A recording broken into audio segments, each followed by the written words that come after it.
Welcome in science AK study 1024। मैं हूं एक यादव और इस वीडियो में हम देखने वाले हैं क्लास 8 साइंस के चैप्टर नंबर 2 का पार्ट नंबर 3। चैप्टर का नाम है माइक्रो ऑर्गेनिजम्स फ्रेंड एंड फो। इससे पहले हम क्या क्या कवर कर चुके हैं, पहले इसकी बात कर लेते हैं।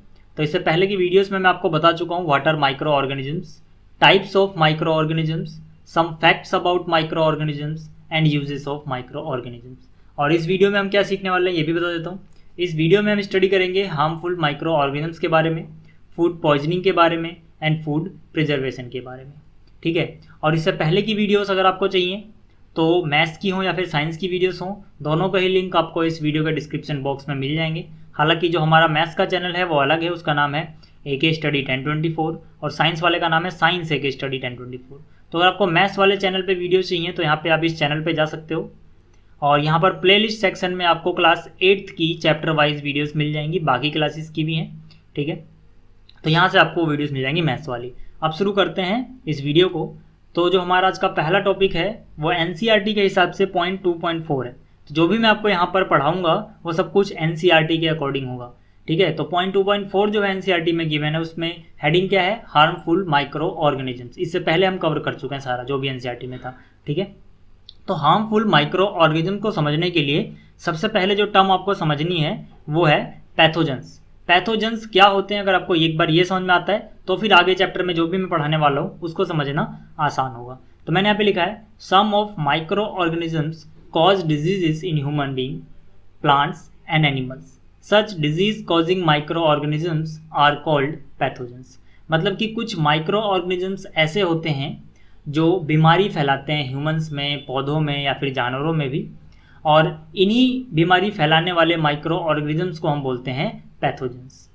ठीक है, एग्जांपल्स के लिए कोरोना वायरस हो गया, डेंगू वायरस हो गया, और भी बहुत तरह के बैक्टीरियाज होते हैं, वायरस होते हैं, फंजाई होते हैं। ठीक है, तो मतलब इन सबको हम क्या बोलते हैं, पैथोजेंस। ठीक है, क्योंकि एक बीमारी फैलाते हैं। अब इसके अलावा, बीमारी फैलाने के अलावा भी इनके हार्मफुल इफेक्ट होते हैं। जैसे कि मैंने यहाँ पे लिखा है some micro organisms also spoil food, clothing and leather. मतलब कुछ माइक्रो ऑर्गेनिजम्स जो होते हैं वो खाना भी उनकी वजह से ख़राब हो जाता है, कपड़े ख़राब हो जाते हैं, चमड़े का जो सामान होता है वो भी ख़राब हो जाता है। तो ये आपको समझ में आ गया होगा। अब बात करते हैं अगले टॉपिक की। हमारा अगला टॉपिक रहेगा harms caused by micro organisms. मतलब कि जो नुकसान होते हैं माइक्रो ऑर्गेनिजम्स के वो क्या क्या हैं। देखो, इनके फ़ायदे भी होते हैं, बट जो फ़ायदे हैं वो मैं आपको पिछली वीडियो में बता चुका हूँ। तो यहाँ पे अभी मैं बात कर रहा हूँ हार्मफुल इफेक्ट की। ठीक है, तो जो हार्म्स हैं उसमें हमें कुछ पॉइंट्स यहाँ पर समझने होंगे। मैं पहले पॉइंट बता देता हूँ फिर एक एक करके एक्सप्लेन करूँगा। ठीक है, तो पहला पॉइंट हमें समझना है disease causing micro organisms in human. मतलब कि इंसानों में बीमारी फैलाने वाले माइक्रो ऑर्गेनिजम्स कौन कौन से हैं, वो कौन कौन सी बीमारियाँ फैलाते हैं, किस तरीके से वो बीमारियाँ फैलाते हैं, इनके बारे में हम डिटेल में जानेंगे इस पहले पॉइंट में। दूसरे पॉइंट में हम समझेंगे disease causing micro organisms in animals के बारे में। तीसरे में हम समझेंगे disease causing micro organisms in plants के बारे में। और चौथे में हम जानेंगे फूड पॉइजनिंग क्या होती है, किस तरह से होता है ये। ठीक है, इसका कारण क्या है। तो एक एक करके इन पॉइंट्स की बात करते हैं। पहला पॉइंट जो है इसकी बात पहले करते हैं। ठीक है, तो पहला पॉइंट क्या है हमारा, disease causing micro organisms in humans. तो यहाँ पर मैंने जो ये पैराग्राफ छोटा सा लिखा है, ठीक है, ये एनसीईआरटी से ही लिया गया है। इसको पहले समझ लेते हैं फिर आपको समझना आसान रहेगा। इसमें मैंने लिखा है pathogens enter our body through the air we breathe, the water we drink और फूड वी ईट। मतलब कि जो पैथोजेंस होते हैं, जैसे कि मैंने भी बताया, बीमारी फैलाने वाले माइक्रो ऑर्गेनिजम्स, ये हमें तभी बीमार करते हैं जब ये हमारी बॉडी के अंदर चले जाएं या फिर हमारी स्किन वगैरह पे हों। ठीक है, तो ये हमारी बॉडी में एंटर कैसे करते हैं, ये हमारी बॉडी में एंटर करते हैं एयर के थ्रू जब हम ब्रेथ लेते हैं, या फिर वाटर के थ्रू जो हम ड्रिंक करते हैं, या फिर खाने के द्वारा जो हम खाते हैं। ठीक, इसके बाद देखो यहाँ पर जो मैंने अभी बोला, इसमें यहाँ पे आप देख सकते हो यहाँ पर दो पर्सन है। तो यहाँ पे अगर मान लीजिए एक के पास कोई बीमारी है और वो बीमारी इन्फेक्शियस डिजीज़ है। इन्फेक्शियस डिजीज़ क्या होती हैं, जो एक से दूसरे को फैल सकती हैं। तो हो सकता है इसकी जो ब्रेथ ले रहा है, सांस ले रहा है, इससे दूसरे को हो जाए, या फिर जो फिजिकल टच, जैसे कि ये हाथ मिला रहे हैं, हैंडशेक कर रहे हैं, इससे इनको हो जाए। ठीक है, तो direct contact with N infected person से हमें खतरा होता है, उससे अगर उसको कुछ इन्फेक्शियस डिजीज़ है तो हमें भी हो सकती है। तो मैंने यहाँ पर लिखा है they can also get transmitted by direct contact with N infected person और कैरिड थ्रू एन एनिमल, यानी कि या तो डायरेक्ट कॉन्टैक्ट हो या फिर किसी ऐसे जानवर के द्वारा कैरी हो जिसको हम टच करें या हम उस जानवर के कॉन्टैक्ट में आए तो हमें भी वो बीमारी हो जाए। ठीक है, इसके बाद देखो यहाँ पे मैंने लिखा है कम्युनिकेबल डिजीज। कम्युनिकेबल डिजीज मतलब वो डिजीज जो एक दूसरे से हो सकती हैं, किस किस तरीके से हो सकती हैं ये मैंने यहाँ पे लिखा है। तो कम्युनिकेबल डिजीजेस को डिफाइन यहाँ पे मैंने किया है microbial diseases that can spread from an infected person to a healthy person through air, water, food और physical contact are called communicable diseases. मतलब कि वो माइक्रोबियल डिजीजेस जो फैलती हैं, स्प्रेड होती हैं इन्फेक्टेड पर्सन से हेल्दी पर्सन में, किस किस के थ्रू, या तो एयर के थ्रू या फिर वाटर के थ्रू या फिर फूड के थ्रू या फिर फिजिकल कांटेक्ट के थ्रू। ऐसी बीमारियों को हम बोलते हैं कम्युनिकेबल डिजीजेस। जैसे कि यहाँ पर ये खांस रहा है तो ये, या फिर छींक रहा है तो यहाँ से कम्युनिकेट हो सकती है डिजीज इस दूसरे पर्सन में जो कि हेल्दी है। तो ऐसी डिजीज को हम क्या बोलेंगे, कम्युनिकेबल डिजीजेस।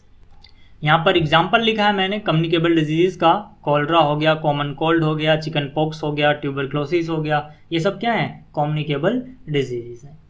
ठीक है, तो आपको देखो ये कम्युनिकेबल डिजीज समझ में आ गई होंगी, इनके एग्जाम्पल समझ में आ गए होंगे। अब जो इसके एग्जाम्पल्स लिखे हैं इसमें से मैं एक को अच्छे से एक्सप्लेन कर देता हूँ। जैसे कि मान लीजिए यहाँ पे कॉमन कोल्ड मैंने लिखा है, तो इसको थोड़ा और एक्सप्लेन करता हूँ मैं किस तरह से कॉमन कोल्ड जो है वो कम्युनिकेबल डिजीज है। तो आपकी एनसीईआरटी से पैराग्राफ लिया मैंने, इसमें लिखा है when a person suffering from common cold sneezes fine droplets of moisture carrying thousands of viruses are spread in air। मतलब कि मान लीजिए किसी इंसान को, ठीक है, इस इंसान को जो यहाँ फिगर में आपको दिख रहा है या दिख रही है, इसको मान लेते हैं कि कॉमन कोल्ड है और ये छींकती है, तो होगा क्या, इसके छींकने से थाउजेंड्स ऑफ वायरस जो है वो फैल जाएंगे एयर में। The virus may enter the body of A healthy person while breathing. और यही जो वायरस हैं इसके आसपास के जो लोग होंगे उनकी बॉडी में एंटर कर सकते हैं जब वो सांस लेंगे। तो इस तरह से ये जो कॉमन कोल्ड है ये फैल सकता है एक दूसरे से। तो देखो आपको अब ये समझ में आ गया होगा कि कम्युनिकेबल डिजीजेस क्या होती हैं, किस तरह से फैल सकती हैं। तो आपके दिमाग में क्वेश्चन आ सकता है कि हम इनको फैलने से किस तरह से रोक सकते हैं, और सेम क्वेश्चन आपकी एनसीईआरटी में भी दिया गया है। ये स्क्रीनशॉट आपकी एनसीईआरटी से ही लगाया है। इसमें लिखा है then how do you prevent the spread of communicable diseases. मतलब तुम किस तरह से कम्युनिकेबल डिजीजेस को स्प्रेड होने से यानी फैलने से प्रिवेंट करोगे, रोकोगे। ठीक, इसका आंसर भी आपकी एनसीईआरटी में ही गिवन है। इसमें लिखा है we should keep a handkerchief on the nose and mouth while sneezing, it is better to keep a distance from infected person. मतलब कि छींकते या खांसते वक्त हमें अपने मुंह को और नाक को ढक के रखना चाहिए किसी रुमाल से या कपड़े से। और अगर हमें पता है कि सामने वाला व्यक्ति इन्फेक्टेड पर्सन है, उसे कोई ऐसी बीमारी है जो कम्युनिकेबल डिजीज में आती है यानी फैल सकती है, तो हमें उससे डिस्टेंस बना के रखना चाहिए। ठीक है, तो ये आपको समझ में आ गया होगा। अब इसके बाद आगे बात करते हैं। इसके बाद का जो टॉपिक है वो है कैरियर्स। कैरियर्स क्या होते हैं? कैरियर को अगर मैं सिंपली समझाऊं तो यहाँ पे मैंने लिखा है those living organisms that carry disease causing microbes are called carriers. मतलब कि वो लिविंग ऑर्गेनिजम्स, वो जीव जो कि डिजीज कॉजिंग माइक्रोब्स को यानी बीमारी फैलाने वाले सूक्ष्म जीवों को कैरी करती हैं, एक जगह से दूसरी जगह ले जाती हैं, उनको हम बोलते हैं कैरियर्स, क्योंकि ये उनको क्या कर रही हैं, कैरी कर रही हैं। फॉर एग्जाम्पल जो घर में हाउस फ्लाई होती है, मक्खी होती है जो, ठीक है, ये एक कैरियर का एग्जाम्पल है क्योंकि ये माइक्रोब्स को कैरी कर सकती है। किस तरह से कैरी करती है इसको यहाँ पर इस पैराग्राफ में समझाया है। अब जो पैराग्राफ में लिखा है इसको थोड़ी देर बाद रीड करूंगा मैं, पहले मैं आपको एक एनिमेशन के थ्रू दिखा देता हूँ कि किस तरह से कैरियर का काम करती है। ठीक है, तो मान लीजिए ये क्या है, ये कूड़ा कचरा है, ठीक है, यानी गंदगी है, यहाँ पर बहुत सारे पैथोजेंस भी होंगे। ठीक, और ये क्या है, ये अनकवर्ड फूड है। ठीक, तो जो ये कूड़ा कचरा है, गंदी चीज़ है, इसमें बहुत सारे पैथोजेंस होंगे जिनको हम नंगी आंखों से, नेक्ड आई से नहीं देख सकते हैं क्योंकि इनका जो साइज़ होता है बहुत छोटा होता है, मैंने आपको पहली वीडियो में बताया था। तो जो ये पैथोजेंस हैं इस कूड़े के ढेर में मौजूद हैं। अब जो ये मक्खी है ये क्या करेगी, ये उड़ के जाएगी और यहाँ जो कूड़े का ढेर है इस पे बैठेगी, और बहुत सारे जो पैथोजेंस हैं हार्मफुल जो है हमारे लिए, वो इसके पाँव वगैरह में, इसकी बॉडी पे स्टिक हो जाएंगे, चिपक जाएंगे। ठीक है, और फिर जब ये उड़ के अनकवर्ड फूड पे बैठेगी, यानी वो खाना जो ढका नहीं है, तो क्या होगा, ये जो पैथोजेंस थे इस खाने में आ जाएंगे और जो भी इस खाने को खाएगा वो बीमार हो जाएगा। ठीक है, तो ये अब मक्खी क्या काम कर रही है, मक्खी कैरी कर रही है ना। तो यहाँ पर थे पैथोजेंस, यहाँ से यहाँ तक कैरी करके कौन ले गया, जो यहाँ पर हाउस फ्लाई थी, मक्खी थी। इसीलिए मैंने एग्जाम्पल में लिखा है कि जो हाउस फ्लाई है वो एक कैरियर का काम करती है। और अगर ये पेपर में आता है किस तरह से आपको आंसर लिखना है वो इस पैराग्राफ में लिखा हुआ है। जो भी मैंने आपको अभी समझाया इसको लिखना कैसे है यहाँ पर लिखा हुआ है, देखो मैं पढ़ के समझाता हूँ, आपको समझ में आ जाएगा। यहाँ पे लिखा है the flies sit on garbage and animal excreta pathogens stick their bodies, मतलब जब भी ये किसी गंदी चीज़ पे बैठती है तो जो पैथोजेंस हैं इसकी बॉडी में स्टिक हो जाते हैं। Then these flies sit on uncovered food they transfer the pathogens to the food, और जब ये मक्खियाँ खुले भोजन यानी कि अनकवर्ड फूड पे बैठती हैं तो वो जो पैथोजेंस हैं वो वहाँ पर ट्रांसफ़र हो जाते हैं। 10 फ्लाई एक्ट एज कैरियर्स, इसलिए जो फ्लाई है वो एक कैरियर का काम करती हैं। ठीक है ना, तो आपको ये समझ में आ गया होगा। अब आगे चलते हैं। तो मैंने यहाँ पे लिखा है so it is advisable to keep food covered, इसीलिए हमें सलाह दी जाती है कि जो खाना है उसको ढक कर रखना चाहिए। Avoid consuming uncovered item of food, और जो अनकवर्ड फूड थे बड़ी देर से खुले हुए रखे थे, ठीक है, हमें अवॉइड करना चाहिए उनको खाने से, उनको कंज्यूम करने से। तो आपको ये भी समझ में आ गया होगा। अब अगले कैरियर की बात करते हैं। ठीक है, यहाँ पर मैंने लिखा है हाउस फ्लाई के बाद फीमेल एनोफ्लीज मॉस्क्यूटो। तो जो ये फिगर में आप देख रहे हो, जो ये चित्र है, ये एक फीमेल एनोफ्लीज मॉस्क्यूटो का है। तो जो ये फीमेल एनोफ्लीज मॉस्क्यूटो होता है या होती है, ये भी एक कैरियर है। ये क्या कैरी करती है, it carries the parasite of malaria. ठीक है, तो मलेरिया फैलाने वाले सूक्ष्म जीवों को ये कैरी करती है। तो ये भी क्या हो गई, ये भी एक कैरियर होगी। ठीक है, इसी तरह से यहाँ पर फीमेल एडीज मॉस्क्यूटो है, ये क्या काम करती है, जो फीमेल एडीज मॉस्क्यूटो होता है it acts as a carrier of dengue virus. जो डेंगू होता है, ठीक है, डेंगू के बारे में आपने सुना होगा, उसके वायरस को ये कैरी करती है। ठीक है, इसके पास, इसके मुंह के आसपास वो वायरस होते हैं, जब भी ये किसी हेल्दी पर्सन को काटती है, ठीक है, तो वो वायरस उसमें ट्रांसफ़र हो जाते हैं।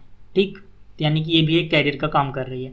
अब आपको ये भी नोट करते रहना है कि कौन कौन कैरियर है, कौन कौन क्या क्या बीमारी कैरी करता है। ठीक है ना, जैसे कि जब भी फीमेल एडीज मॉस्क्यूटो के बारे में पूछा जाएगा तो आपको याद होना चाहिए कि डेंगू का वायरस कैरी करता है। जब भी फीमेल एनोफ्लीज मॉस्क्यूटो की बात की जाएगी तो आपको पता होना चाहिए कि ये पैरासाइट ऑफ मलेरिया को कैरी करता है। हाउस फ्लाई की बात है तो ये बहुत सारे जो गंदे तरह के पैथोजेंस होते हैं, ठीक है, उनको कैरी करती है, जिससे उल्टी दस्त वगैरह हो सकते हैं। तो आपको ये सारी बातें क्लियर होनी चाहिए ताकि एग्जाम में अगर क्वेश्चन घुमा के भी पूछा जाता है तो आपको आंसर लिखना आता हो। ठीक, तो ये आपको समझ में आ गया होगा। अब देखो एनसीईआरटी में एक क्वेश्चन है स्क्रीनशॉट में, इसमें लिखा है why does the teacher keep telling us not to let water collect anywhere in the neighbourhood. मतलब कि हमारे टीचर स्कूल वगैरह में हमें बताते हैं कि कहीं भी खुले में पानी इकट्ठा मत होने दो। तो ऐसा वो क्यों बताते हैं? ठीक, जैसे कि यहाँ पर आप फिगर में देख सकते हो, बरसात का पानी खुले बर्तनों में, टायर्स वगैरह में जमा हो जाता है। ठीक है ना, टीवी पे प्रचार भी आता है, एडवर्टीजमेंट भी आता है, ठीक है, कि ऐसा हमें अगर कहीं दिखे तो यहाँ पर हमें खुले में पानी इकट्ठा होने से रोकना होता है। ऐसा क्यों होता है? इसका आंसर है all mosquitoes breed in water. जितने भी मॉस्क्यूटोज होते हैं वो कहाँ पर ब्रीड करते हैं? वाटर में। ठीक है, तो वाटर में क्योंकि वो अंडे देते हैं, और ये वाटर कौन सा होता है? रुका हुआ वाटर होता है। जो बहता पानी है जैसे कि नदियों वगैरह का जो तेजी से बह रहा है, वहाँ पर मॉस्क्यूटो ब्रीड नहीं कर सकते, वहाँ पर ये अंडे नहीं देते हैं, ठहरे हुए पानी में अंडे देते हैं। ठीक, hence one should not let water collect anywhere. इसीलिए किसी को भी पानी इकट्ठा नहीं होने देना चाहिए, चाहे वो कूलर्स की बात की जाए या फिर टायर्स हो या फिर फ्लावर पॉट हो, कहीं पर भी नहीं। ठीक है, by keeping the surrounding clean and dry we can prevent mosquitoes from breeding. मतलब कि अगर हम अपने इन्वायरमेंट की सराउंडिंग को साफ सुथरा रखते हैं, अपने वातावरण को स्वच्छ रखते हैं, तो हम रोक सकते हैं मॉस्क्यूटो को फैलने से, इनको ब्रीड करने से। तो आपको ये भी समझ में आ गया होगा कि टीचर हमें क्यों बोलते हैं इस तरह से।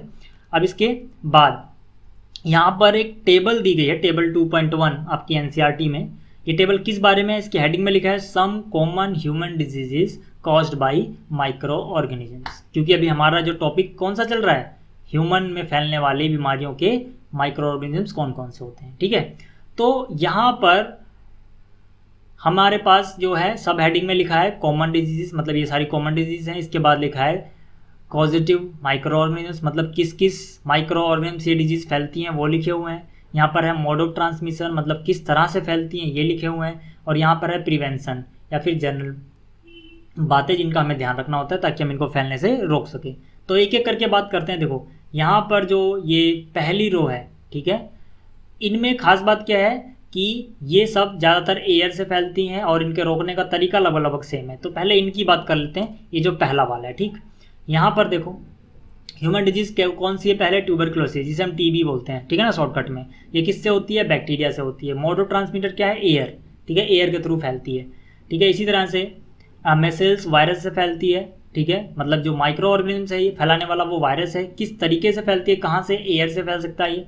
चिकन पॉक्स वायरस से होता है, ये भी एयर से या फिर कॉन्टैक्ट से, दोनों से फैल सकता है। पोलियो जो है ये भी वायरस से फैलता है, ये एयर या वाटर से फैल सकता है। और जो प्रिवेंटिव मेजर्स हैं इन सबके लिए जो प्रिवेंशन है वो लगभग लगभग सेम है, इसीलिए एक साथ लिखे हुए ये। इसमें लिखा है keep the patient in complete isolation, मतलब जिसको भी बीमारी होती है हमें उसको अलग रखना चाहिए। जैसे कि आजकल लोगों को कोरोना वायरस हो रहा है तो उनको अलग रखा जा रहा है, आइसोलेशन में रखा जा रहा है ना, उसी तरह से ये बीमारियां भी जिनको हैं उनको आइसोलेट कर देना चाहिए, ठीक है। Keep the personal belongings of patient away from those of the others, मतलब कि जिस पर्सन को ये बीमारियां हुई हैं उनके जो पर्सनल बिलोंगिंग्स हैं, उनके कपड़े हैं, ठीक है, और बहुत सी चीज़ें हैं, जूते हैं, जुराब हैं, उनका बिस्तर है, वो सब हमें जो दूसरे स्वस्थ व्यक्ति हैं, हेल्दी पर्सन हैं, उनसे अलग रखना चाहिए। इसके बाद है vaccination to be given at suitable age, और इनकी वैक्सीनेशन भी इनमें से बहुत सी बीमारियों की आज तक ह्यूमन ने डेवलप कर ली है, तो अलग अलग एज पे इनकी वैक्सीनेशन भी दी जाती है, ठीक है। तो आपको ये पहला समझ में आ गया होगा। दूसरे की बात करते हैं, ठीक है। इसमें क्या है, देखो इसमें जो ह्यूमन डिजीज है वो है cholera and typhoid. Cholera and typhoid दोनों ही किससे होते हैं, बैक्टीरिया से। मोड ऑफ ट्रांसमिटर क्या है, कोलरा का है वाटर या फिर फूड, टाइफाइड मेनली वाटर से फैलता है, ठीक है। आपको ये सब याद कर लेना है क्योंकि इस पर क्वेश्चन पूछ जाएंगे। कोलरा को फैलाने वाला माइक्रो ऑर्गेनिज्म कौन सा है, तो आपको लिखना है बैक्टीरिया, ठीक है। ऐसे पूछ लेंगे बैक्टीरिया से फैलता है या वायरस से फैलता है या फंजाई से फैलता है, ठीक है ना, एमसीक्यू में भी क्वेश्चन बन सकता है। तो आपको लिखना है जो कोलरा है वो बैक्टीरिया से फैलता है। तो यहाँ पर जो इसका प्रिवेंटिव मेजर है इसमें लिखा है maintain personal hygiene and good sanitary habits, मतलब हमें साफ सफाई का ज़्यादा ध्यान रखना चाहिए। कंज्यूम प्रॉपरली कुक्ड फूड, ठीक है, पूरी तरह से अच्छी तरह से पका हुआ खाना खाना चाहिए। एंड बॉइल्ड ड्रिंकिंग वाटर, ठीक है, और जो पानी है उबालने के बाद पीना चाहिए ताकि कीटाणु वगैरह जो हैं उसके अंदर बैक्टीरिया वगैरह मर जाएँ, और वैक्सीनेशन भी ले सकते हैं हम लोग, ठीक है। तो आपको ये समझ में आ गया होगा। इसके बाद अगला है हेपेटाइटिस बी वाला, ठीक है। जो हेपेटाइटिस बी होता है ये वायरस से होता है, और मोड ऑफ ट्रांसमिटर है वाटर, और प्रिवेंटिव मेजर है drink boiled drinking water and vaccination, ठीक। तो ये भी आपको समझ में आ गया होगा। अगला है मलेरिया, ठीक है। मलेरिया जो होता है ये किससे होता है, प्रोटोजोआ से, ठीक है। थोड़ी देर पहले हमने देखा भी था मलेरिया जो मॉस्किटो से होता था, ठीक है ना। तो टाइप ऑफ ट्रांसमिशन क्या है, मॉस्किटो। कौन फैलाता है, मॉस्किटो फैलाता है इसको, ठीक है। और जिससे होता है वो क्या है, प्रोटोजोआ, मतलब इस मॉस्किटो के लार में, इसके मुंह में ये पैथोजेंस होते हैं, प्रोटोजोआस, ठीक है। तो प्रिवेंटिव मेजर क्या है, use mosquito net and repellents, spray insecticides and control breeding of mosquitoes by not allowing water to collect in the surrounding, मतलब कि हमें मच्छरदानी का यूज़ करना चाहिए, स्प्रे वगैरह का यूज़ करना चाहिए जो मच्छरों को मार सकते हैं, और पानी को इकट्ठा होने से रोकना चाहिए। तो आपको ये सारे पॉइंट्स जो भी गिवन थे ये समझ में आ गए होंगे। अब जो हमारा पहला पॉइंट जो मैंने आपको शुरुआत में वीडियो के दिखाया था, disease causing micro organisms in human, ये कंप्लीट हो गया। अब बात करते हैं सेकंड की। सेकंड में है disease causing micro organisms in animals, ठीक है। तो यहाँ पर लिखा है anthrax is a dangerous human and cattle disease caused by A bacterium, मतलब एंथ्रेक्स एक बीमारी है जो हालांकि ह्यूमंस में भी होती है लेकिन एनिमल्स में भी होती है, कैटल्स यानी पशु जो हैं उनमें होती है, ठीक है, जो कि ये किससे होती है, बैक्टीरिया से। यहाँ पर एक छोटा सा स्क्रीनशॉट लगाया मैंने, बहुत इंपॉर्टेंट है क्योंकि इसके बारे में पूछ सकते हैं। इसमें लिखा है Robert Koch 1876 discovered the bacterium which causes anthrax disease, ठीक है। मतलब रॉबर्ट कोच ने 1876 में ये डिस्कवर किया था कि जो बेसिलस एंथ्रासिस होता है ये एक बैक्टीरियम होता है जो कि इस बीमारी को फैलाता है। और इसके बाद यहाँ पे मैंने लिखा है foot and mouth disease of the cattle is caused by virus. ठीक है, हम यहाँ पे किसके बारे में बात कर रहे हैं, एनिमल्स के बारे में। ठीक है, तो जो उनके पैरों या माउथ में ज़्यादातर बीमारियाँ होती हैं पशुओं के, वो ज़्यादातर किससे होती हैं, वायरस के द्वारा होती हैं। ठीक है, तो आपको ये भी समझ में आ गया होगा, इसके बारे में अभी ज़्यादा नहीं पढ़ना है हमें। इसके बाद है disease causing micro organisms in plants, पौधों में फैलने वाली बीमारियां जो माइक्रो ऑर्गेनिज्म से होती हैं। तो यहाँ पर देखो, ठीक है, अभी ये हरे टमाटर हैं और इसमें आप देख सकते हो ये अजीब अजीब तरह के दाग लग गए हैं। ये क्यों लगे हैं, क्योंकि ये बैक्टीरियल इन्फेक्शन हो गया है। ठीक है, इस वजह से ये सड़ने लगे हैं किनारे किनारे से। तो मतलब कि माइक्रो ऑर्गेनिजम्स जो होते हैं उनमें, उनसे पौधों को भी बीमारी होती है। ठीक, तो मैंने यहाँ पर लिखा है several micro organisms cause diseases in plants like wheat, rice, potato, sugar cane, orange, apple and others. मतलब बहुत सारे ऑर्गेनिजम्स ऐसे हैं, माइक्रो ऑर्गेनिजम्स, जो पौधों में भी बीमारियां फैलाते हैं। ठीक है, जैसे कि जो फसल होती हैं वो खराब हो जाती हैं। इसके अलावा यहाँ पर लिखा है the diseases reduce the yield of crop. जाहिर सी बात है, जब ये बीमारियां फैलेंगी तो जो क्रॉप है उसकी पैदावार कम हो जाएगी। They can be controlled by the use of certain chemicals which kill the microbes. ठीक है, तो यहाँ पर हम बहुत से केमिकल्स का यूज़ करते हैं, बहुत सी दवाइयाँ आती हैं, केमिकल्स होते हैं उनमें, जो इन माइक्रो ऑर्गेनिजम्स जो हैं, जो बीमारी फैला रहे पौधों में, उनको किल कर सकती हैं। ठीक है, तो आपको ये भी सुनना आ गया होगा। अब यहाँ पर एक टेबल 2.2 है आपकी एनसीईआरटी में, इसकी हेडिंग है some common plant diseases caused by micro organisms. मतलब यहाँ पर जो बीमारियाँ हम देखेंगे वो किन के बारे में होंगी, जो पौधों को होती हैं। किससे होती हैं, माइक्रो ऑर्गेनिज्म से। ठीक है, तो यहाँ पे पहले पार्ट की बात करते हैं। इसमें है प्लांट डिजीजेस, कौन सी है, सिट्रस कैंकर। ठीक है, किससे होती है, ये बैक्टीरिया से। फैलती कैसे है, एयर से। ठीक है, यहाँ पे आप इसकी फिगर देख सकते हो। ठीक है, जो ये देखो किस तरह के दाग धब्बे लगने लग गए इसके ऊपर। ठीक है, ये नींबू जो था। इसी तरह से जो अगला है वो क्या है, रस्ट ऑफ व्हीट। ठीक है, ये क्या है, एक प्लांट डिजीज है। किससे होती है, फंजाई से होती है। मोड ऑफ ट्रांसमिशन क्या है, एयर या फिर सीड्स, मतलब या तो हवा से फैल सकती है या फिर जो बीज हैं, अगर बीज इन्फेक्टेड हैं तो पौधा भी इन्फेक्टेड हो जाएगा। ठीक है, यहाँ पे आप देख सकते हो ये जो पत्तियाँ हैं, ठीक है, गेहूँ की, इसमें पीले पीले छोटे छोटे धब्बे दिख रहे होंगे आपको। ठीक है, ये एक बीमारी है जिसे हम बोलते हैं रस्ट ऑफ व्हीट। ठीक, और ये किससे होती है, फंजाई से होती है। आपको समझ में आ गया होगा। इसके बाद जो अगला है वो है येलो वेन। ठीक है, ये किससे होता है, ये वायरस से होता है। मोड ऑफ ट्रांसमिटर, कीड़े फैलाते हैं इनको। ठीक है, और जो फिगर आप यहाँ पे देख सकते हो, पत्तियाँ अजीब सी आती हैं बहुत सारे पौधों की। ठीक, तो आपको ये भी समझ में आ गया होगा। अब ये पॉइंट भी कंप्लीट हो गया। अब है हमारे पास फूड पॉइजनिंग। ठीक है, अब फूड पॉइजनिंग क्या होता है, पहले इसको समझ लेते हैं। यहाँ पर इस पैराग्राफ में जो लिखा है, पहले इसको समझो फिर डेफिनेशन पे आएंगे। यहाँ इस पैराग्राफ में लिखा है Boojho was invited by his friend to a party and he ate a variety of food stuff. मतलब जो बूजो है वो किसी पार्टी में जाता है और वहाँ पे बहुत सी चीज़ें खाता है। On reaching home he started vomiting. जैसे ही वो घर पहुँचता है उसे उल्टी होने लगती है। He had to be taken to a hospital. और उसको कहाँ पे ले जाते हैं, हॉस्पिटल में लेके जाते हैं। द डॉक्टर सेड, डॉक्टर बताता है that his condition could be due to food poisoning. मतलब जो इस तरह की उसकी कंडीशन हुई है वो किसकी वजह से हुई है, फूड पॉइजनिंग की वजह से हुई है। अब देखो फूड पॉइजनिंग बहुत सी अलग अलग रीजन से होती है।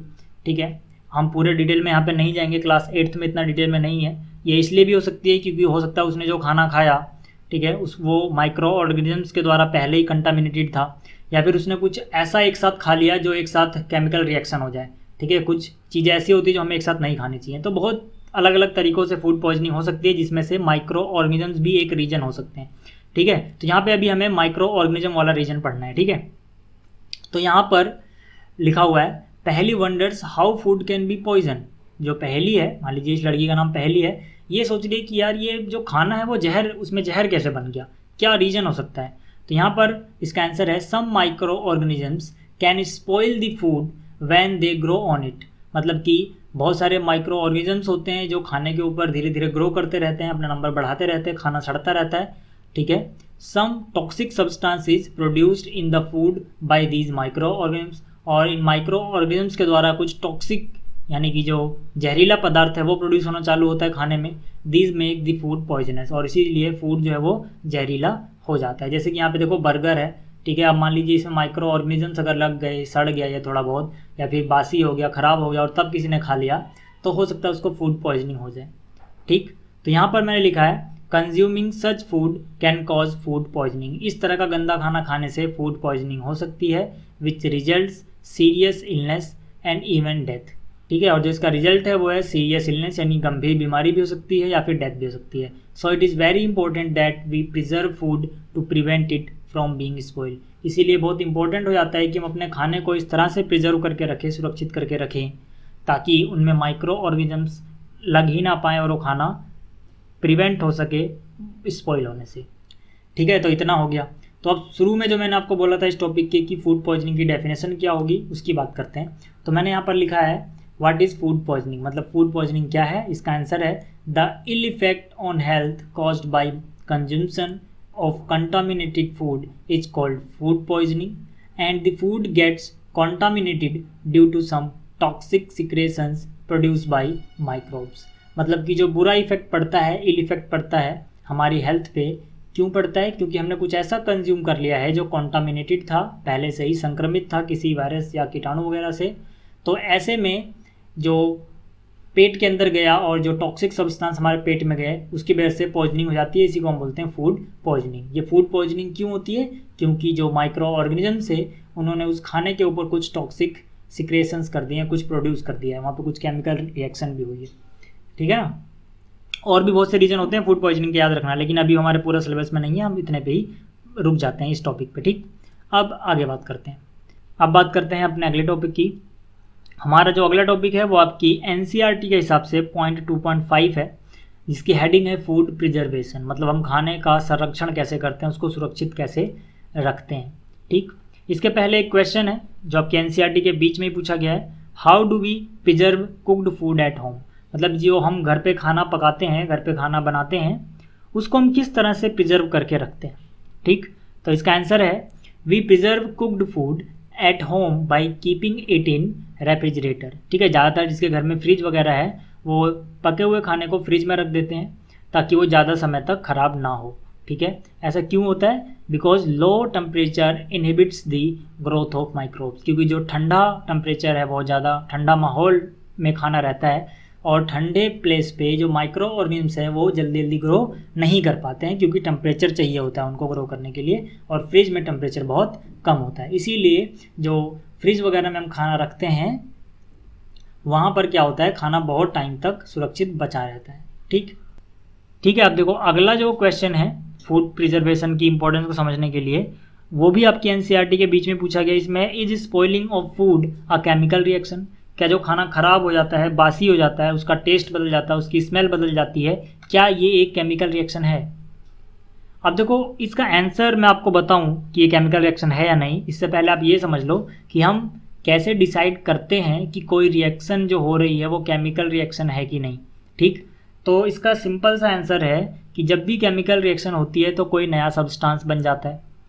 ठीक है, हो सकता है कि उसके कलर में चेंज हो सकता है उसके टेस्ट में चेंज हो, स्मेल में चेंज हो, टेम्परेचर में चेंज हो, और उसको रिवर्स करना लगभग इम्पॉसिबल होता है। फिजिकल तरीके से तो हम रिवर्स कर ही नहीं सकते हैं, मतलब जो पहले था वापस से वो बना नहीं सकते हम फिजिकल तरीके से। तो जब भी कुछ ऐसा हो रहा है तो हम समझ जाते हैं कि यहाँ पर केमिकल रिएक्शन हुई होगी। तो अगर स्पॉइलिंग फूड की बात करें तो इसका आंसर आएगा yes, it is chemical reaction. हाँ, खाने का खराब होना एक केमिकल रिएक्शन है। कैसे पता लगा हमें? Because spoiled food emits bad smell. जो खाना खराब हो जाता है उसकी स्मेल में चेंज हो जाता है ना, वो बैड स्मेल देने लग जाता है। And has a bad taste, उसका टेस्ट भी बुरा हो जाता है। एंड चेंजेस कलर, बहुत बार खाने का कलर भी चेंज हो जाता है। बिसाइड्स, इसके अलावा spoiled food can not be converted back into fresh food. ठीक है, जो खाना खराब हो गया उसको हम वापस से रिवर्स नहीं कर सकते। केमिकल रिएक्शन इरिवर्सिबल होती है ज़्यादातर। ठीक है, मतलब जो पहले था वो नहीं बना सकते हैं। इसी तरह से खाना एक बार खराब जो हो जाता है उसको वापस से हम फ्रेश फूड थोड़ी बना सकते हैं। तो इन सब बातों से हमें पता लगता है हाँ भाई, जो स्पॉइलिंग ऑफ फूड है ये एक केमिकल रिएक्शन है। ठीक, आपको ये भी समझ में आ गया होगा। अब इसके बाद आता है common methods use to preserve food in our homes. मतलब वो कॉमन मेथड क्या है जिससे हम फूड प्रिजर्वेशन करते हैं अपने घरों में। तो अलग अलग मेथड है ये, इनके बारे में बात करेंगे हम। ठीक है, पहला है केमिकल मेथड। ठीक है, केमिकल मेथड में क्या होता है, प्रिजर्वेटिव्स होते हैं। प्रिजर्वेटिव्स क्या होते हैं? प्रिजर्वेटिव्स आर नेचुरल और man made chemicals that are added to food to prevent the attack of microbes on them and hence stop them by spoiling. मतलब प्रिजर्वेटिव्स वो सब्सटेंस को हम बोलेंगे जो या तो नेचुरल पाए जाते हैं नेचर में या फिर मैन मेड है, ह्यूमन ने बनाए हैं, ठीक है ना। वो केमिकल जो हैं उनको हम बोलेंगे प्रिजर्वेटिव्स। ये किस काम आते हैं? ये बहुत सारे फूड आइटम्स को प्रिवेंट करके रखते हैं ताकि उनमें माइक्रोब्स ना लगें, कीटाणु जीवाणु ये सब उनमें ना लगें, ताकि वो बहुत लंबे टाइम तक फ्रेश रहें, सही रहें और स्पॉइल ना हो, ठीक। तो यहाँ पर एग्जाम्पल्स हैं कुछ प्रिजर्वेटिव्स के, आप इन एग्जाम्पल्स को याद कर लेना। बहुत बार एग्जाम्पल्स में पूछा गया है कि give any 3 examples of preservatives that we use in home, ठीक है। कुछ 3 एग्जाम्पल बताओ, 2 एग्जाम्पल बताओ या 1 एग्जाम्पल बता दो फूड प्रिजर्वेटिव का। तो फूड प्रिजर्वेटिव कौन कौन से हैं? जैसे नमक, ठीक है, edible oil, sodium benzoate, sodium metabisulphite, ठीक है। ये सब क्या है? ये सब वो चीज़ें हैं जो खाने को प्रिजर्व रखती हैं। कैसे रखती हैं? किन किन चीज़ों को रखती हैं? देखो, जैसे कि जो सॉल्ट हो गया, नमक जो हो गया, ये हम अचार वगैरह में डालते हैं और अचार जो है बहुत टाइम तक ख़राब नहीं होता है। आप कच्चा आम यहीं पे रख दो, ठीक है, वो कुछ ही दिनों में सड़ जाएगा। लेकिन उसी कच्चे आम को आप नमक डाल के और एडिबल ऑयल, तेल वगैरह लगा के रखते हो तो जो पिकल्स होते हैं, अचार होते हैं, ये बहुत टाइम तक ख़राब नहीं होते। तो मतलब क्या है? मतलब जो खाने का तेल हो गया, नमक हो गया, ये माइक्रोब्स को वहाँ पर फैलने नहीं दे रहे हैं, ये उनको प्रिवेंट कर रहे हैं, इसीलिए इनको क्या बोलेंगे? प्रिजर्वेटिव। इसी तरह से जो सोडियम बेंजोएट होता है, ये अचार वगैरह में भी डलता है, ठीक है, या फिर जो जैम्स आते हैं, ठीक है, जैम्स वगैरह आते हैं खाने के लिए, ब्रेड में लगा के आप खाते होंगे, इसमें भी डलता है। इसी तरह से जो सोडियम मेटाबाइसल्फाइड था, ये भी अचार में भी डलता है और जैम्स वगैरह में भी डलता है, ठीक है। तो मतलब क्या? ये अचार में या जैम्स वगैरह में जो चीज़ें डाल रहे हैं हम, क्यों डाल रहे हैं? क्योंकि ये उनको माइक्रोब्स वगैरह से बचा रही हैं, उनको स्पॉइल होने से बचा रही हैं। और अगर स्पॉइल होने से बचा रही हैं तो इनको हम क्या बोलेंगे? इनको हम बोलेंगे प्रिजर्वेटिव्स। तो ये एग्जांपल थे प्रिजर्वेटिव्स के, किस किस चीज़ को प्रिजर्व करते हैं। बहुत सी चीज़ें हैं, मैंने कुछ एग्जांपल्स यहाँ पे लिख दिए हैं, जैसे कि पिकल्स को प्रिजर्व कर सकते हैं, जैम्स को प्रिजर्व कर सकते हैं, ठीक है, स्क्वैशेस को प्रिजर्व कर सकते हैं। तो ये आपको समझ में आ गया होगा। अब इसके आगे करते हैं दूसरे पॉइंट की बात। दूसरा पॉइंट क्या था? प्रिजर्वेशन बाई कॉमन सॉल्ट, ठीक है। कॉमन सॉल्ट जो था, अभी यहाँ पर भी आया था सॉल्ट, ठीक है, वो पूरा डिटेल में नहीं था, यहाँ पर हम डिटेल में जानेंगे कि कॉमन सॉल्ट से हम किस तरह से प्रिजर्व करते हैं। तो यहाँ पर लिखा है common salt has been use to preserve meat and fish for ages, ठीक है। मतलब जो मीट होता है, चाहे मछली का हो या किसी और चीज़ का हो, उसमें नमक वगैरह के लगा के उनको प्रिजर्व किया जाता है, ठीक है, ज़्यादा टाइम के लिए। तो यहाँ से ये फ्रेश बने रहते हैं, मतलब उतने जल्दी नहीं सड़ते हैं जितने जल्दी इन्हें सड़ना चाहिए था, ख़राब हो जाना चाहिए था, ठीक। इसी तरह से salting is also use preserve आंवला, रो मैंगोस, टर्मरिन एक्सेट्रा। जो नमक है उसका यूज़ हम कच्चा आम हो गया, आंवला हो गया, ठीक है, टर्मरिन हो गई, इन सब को प्रिजर्व करने के लिए भी यूज़ करते हैं, ठीक।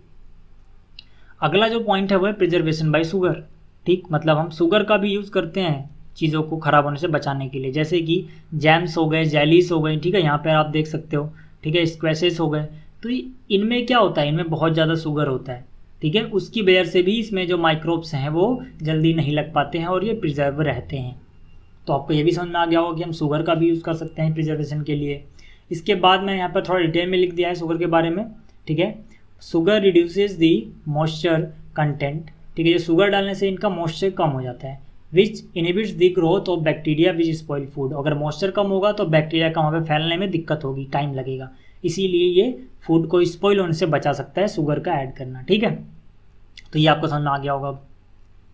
अगला जो हमारा पॉइंट है वो है preservation by oil and vinegar, ठीक है, तेल का या फिर सिरके का यूज़ करके भी हम प्रिजर्व कर सकते हैं। जैसे बहुत से अचार में सिरका डलता है, वो बहुत टाइम तक बचा रहता है, बहुत से अचार में तेल डलता है, वो लंबे टाइम तक चलता है। तो मतलब ऑयल से या विनेगर से भी प्रिजर्वेशन होती है। तो यहाँ पर मैंने लिखा है use of oil and vinegar prevents spoilage of pickle because bacteria can not live in such an environment. जब हम इसमें ऑयल या सिरका वगैरह डाल देते हैं, विनेगर वगैरह डाल देते हैं, जैसे कि अचार है ये, ठीक है, तो इसमें क्या है, बैक्टीरिया की ग्रोथ बहुत हद तक रुक जाती है क्योंकि वो ऐसे माहौल में जल्दी ग्रो नहीं कर पाते हैं। और जो ये अचार वगैरह है हमारा, ये काफ़ी लंबे टाइम तक चलता है। इसके बाद लिखा है देखो यहाँ पर oil and vinegar are also use to prevent vegetables, fruit, fish and meat, ठीक है, यहाँ पर भी इनका यूज़ होता है, ठीक है। ये सब जो मैंने स्क्रीनशॉट लिए हैं आपके एनसीईआरटी से हैं, ये जो लिखा हुआ है टेक्स्ट में, ठीक है। इसके बाद यहाँ पर एक छोटी सी एक्टिविटी टाइप की दी गई है, छोटा सा क्वेश्चन है जिसमें लिखा है पहेली bought some mangoes but she could not eat them for a few days।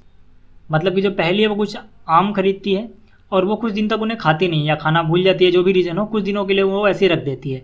Letter बाद में she found that they were spoiled and rotten, कुछ दिन बाद देखती है वो सड़ गए हैं, खराब हो गए हैं।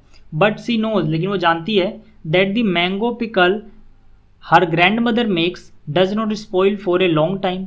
लेकिन उसे ये बात अजीब लगती है क्योंकि जो उसकी दादी ने अचार बनाया था आम का, वो तो बहुत टाइम तक नहीं सड़ा था, वो बहुत टाइम तक सही था।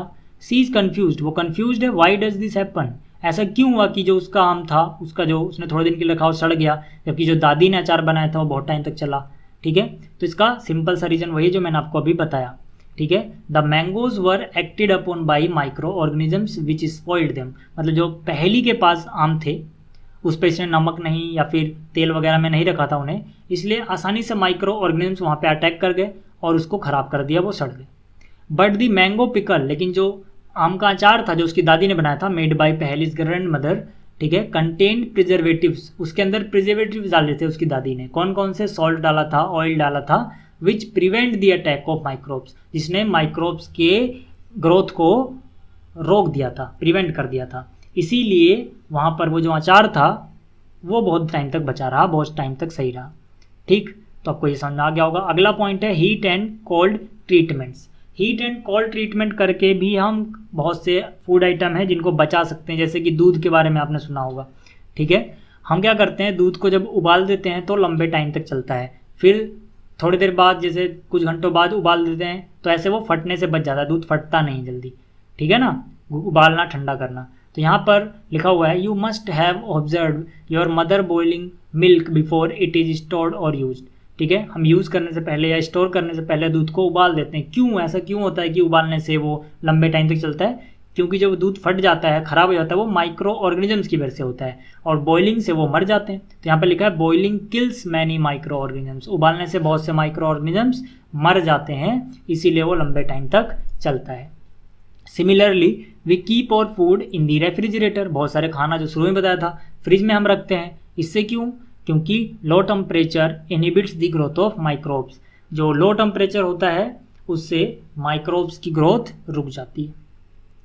ठीक है, तो आपको ये भी समझ में आ गया होगा कि हीट और कोल्ड से कैसे होता है। अब एक और छोटा सा क्वेश्चन दिया गया है आपके एनसीईआरटी के बीच में ही, जिसमें लिखा हुआ है why does the milk that come in packets not spoil, जो पैकेट में दूध आता है ये लंबे टाइम तक चल जाता है, ऐसा क्यों? My mother told me that the milk is pasteurised. What is pasteurisation? ठीक है, मेरी मदर ने बताया कि जो मिल्क होता है पैस्चुराइड होता है। तो ये पैस्चुराइजेशन क्या होता है?